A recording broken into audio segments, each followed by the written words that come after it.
नमस्कार, जय माता दी। मैं हूं आपके अपनी लाइफ डिजाइनर डॉक्टर आचार्य जीतू सिंह। जया एकादशी यानी वैसे तो हर एकादशी ही बहुत इंपॉर्टेंट होती है, लेकिन उनमें से भी कुछ एकादशियां ज्यादा महत्व रखती हैं। जैसे हम जया एकादशी की बात करते हैं तो मान्यता ये भी है कि उस समय राजा हरिश्चंद्र ने खोया हुआ राजपाट भी अपना वापस पा लिया था, और तो और उनका पुत्र भी जीवित हो उठा था जया एकादशी का व्रत करने से, यानी इस महत्व को समझने से, पूजा विधि विधान से। तो सोचिए, कुछ एकादशियां हमारे जीवन में कितना अच्छा, बहुत ही अच्छा इनफैक्ट रोल निभाती है। बट इनफैक्ट सिर्फ हम कुछ एकादशियों की बात नहीं, हर त्योहार, हर पर्व, हर रिचुअल हमें कोई ना कोई संकेत दे करके जाता है, कोई ना कोई मैसेज दे करके जाता है, कोई ना कोई हमें एक अच्छी शिक्षा दे करके जाता है, हमारे जीवन को सही दिशा की तरफ ले जाने के लिए। अभी ये भी कहा जाता है कि भगवान विष्णु की आराधना करने का खास समय होता है एकादशियां। लेकिन क्या सिर्फ एकादशियां ही भगवान विष्णु की आराधना करनी चाहिए? क्या आगे पीछे नहीं करनी चाहिए? भगवान की आराधना तो कभी भी करनी चाहिए, आपको हमेशा करते रहना चाहिए। लेकिन खास करके किसी खास मौके पर अगर हम कोई आराधना करते हैं तो उसका इम्पैक्ट ज्यादा पड़ता है। जैसे हम जया एकादशी की बात करते हैं तो कहते हैं कि नेगेटिव एनर्जीज को भी कंट्रोल करती है ये एकादशी। जो लोग इसका व्रत रखते हैं उन्हें भूत प्रेत पिशाच इन चीजों से डर नहीं लगता है, वो घबराते नहीं है। यानी ये भय जो है, एक डर होता है जो हमें जिंदगी में कहीं आगे नहीं बढ़ने देता है, वो भय, वो डर भी खत्म होता है जया एकादशी का व्रत रखने से। और तो और ये भी कहा जाता है कि जो लोग मानसिक स्थिति पर ज्यादा तनावग्रस्त रहते हैं, यानी स्ट्रेस में रहते हैं, डिप्रेशन के शिकार हो जाते हैं, बार बार अपने डिप्रेशन के चलते बीमार पड़ते हैं, बार बार इतना ज्यादा सोचते हैं जिसके चलते वो लो फील होने लगते हैं, तो ऐसे लोगों को भी जया एकादशी का व्रत बहुत ही अच्छा यूजफुल साबित होता है उनके लिए। यानी उनकी जितनी मानसिक परेशानियां होती हैं, स्ट्रेस की परेशानियां होती है, डिप्रेशन की परेशानी होती है, ये सारी दूर होती है जया एकादशी का व्रत रखने से, और हर पाप से मुक्ति मिलती है। लेकिन कौन से पाप?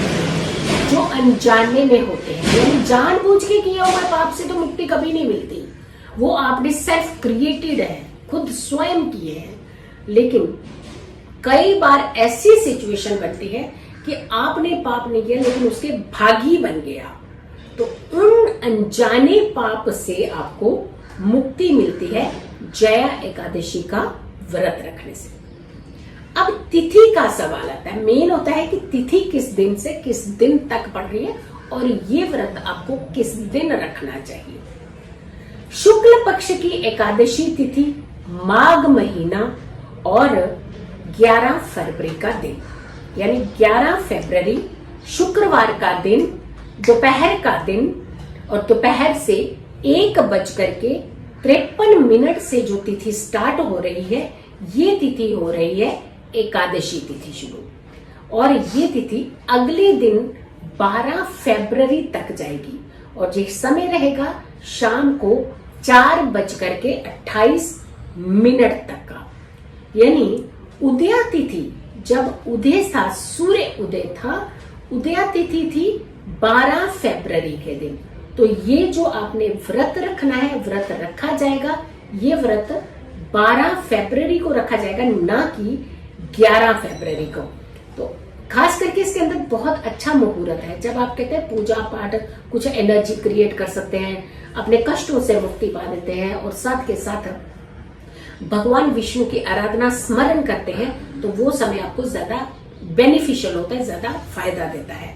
तो ये समय है दोपहर को 12 बजे से लेकर के 12:50 का जो समय है, ये बहुत ही दैवीय समय है, बहुत चमत्कारी समय है। इस बीच बैठ करके अगर आप भगवान विष्णु के मंत्रों के जाप करते हैं, भगवान का नाम लेते हैं, और साथ के साथ कुछ अच्छी पुस्तक पढ़ते हैं, मेडिटेट करते हैं, ध्यान लगाते हैं, तो आपको काफी ज्यादा फायदा लाभ मिलता है और आपके जीवन के सारे चक्रास कहते हैं उस समय बैलेंस होते हैं। आपकी सारी एनर्जीज जो है वो कंट्रोल होती हैं और जितनी नेगेटिव एनर्जीज होती हैं वो थ्रो होती हैं। तो ऐसे में आपने खास करके जो व्रत रखना है वो तो 12 तारीख का ही रखना है, लेकिन पारण करना है यानी इस व्रत को जो कंप्लीट करना है वो 13 तारीख से करना है। लेकिन पालन आपने यानी व्रत के जितने भी नियम होते हैं पालन आपने करना है वो 12 तारीख नहीं, वो 11 तारीख की रात को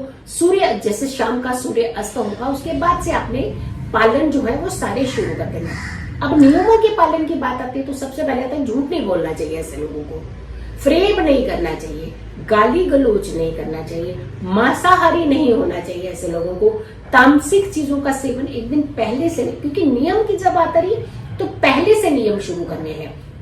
तो आपने तामसिक चीजों का सेवन पहले से ही आपने बंद कर देना है, ना कि उसी दिन आपने।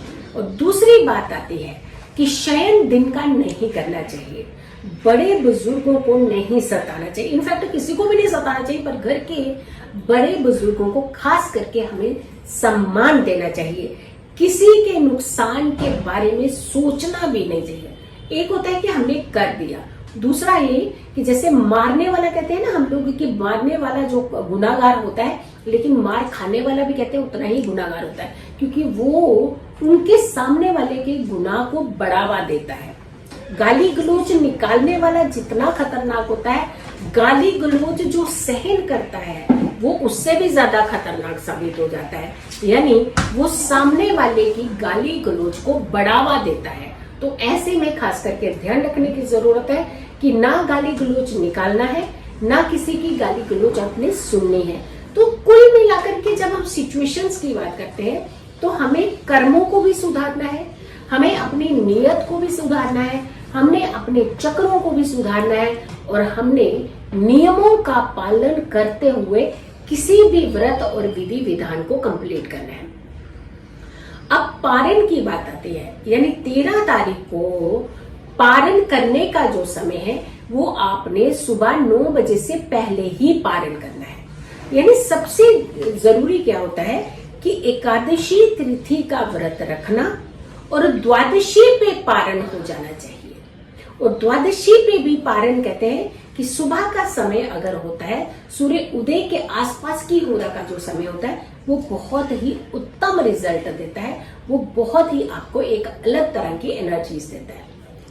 आपने पारण करना है, दान दक्षिणा देनी है, उस दिन दान का जरूर आपका महत्व होता है, दान जरूर करना चाहिए, मंदिर में दान करना चाहिए, आप किसी ऐसे व्यक्ति को दान का सहयोग करना चाहिए जिसे वाकई ही कुछ चीजों की जरूरत होती है। चावल का सेवन ना स्वयं ना घर के किसी सदस्य को करना चाहिए। एकादशी पे खास करके कहा जाता है कि चावल का सेवन पूरे घर के सदस्य नहीं करने चाहिए। तो ध्यान रखना है कि इन चीजों का अगर आप पालन करते हैं तो आपका व्रत भी सही होता है, आप वो एनर्जी के हकदार होते हैं जिस एनर्जी के लिए आप ये व्रत रखते हैं, और अनजाने में हुए कष्टों से मुक्ति भी मिलती है, प्लस आपके जीवन में सुखों का रास्ता बनता है, आपका जीवन सुखमय होता है, कष्ट मुक्त होता है। तो जितने भी व्रत आते हैं हमें कुछ संदेश भी देते हैं, कुछ संकेत भी देते हैं, तो हमें उन संदेश को भी समझना है, उन संकेतों को भी समझना है।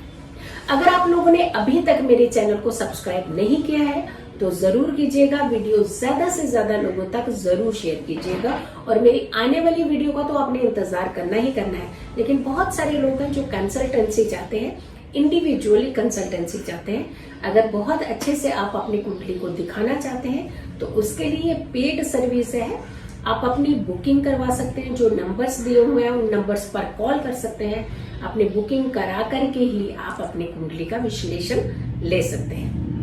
खुश रहिए, स्वस्थ रहिए, पॉजिटिव रहिए। पॉजिटिव रहते हैं तो हर समस्या से हम दूर रहते हैं। जल्दी हाजिर होंगे एक अच्छी वीडियो के साथ, तब तक के लिए नमस्कार।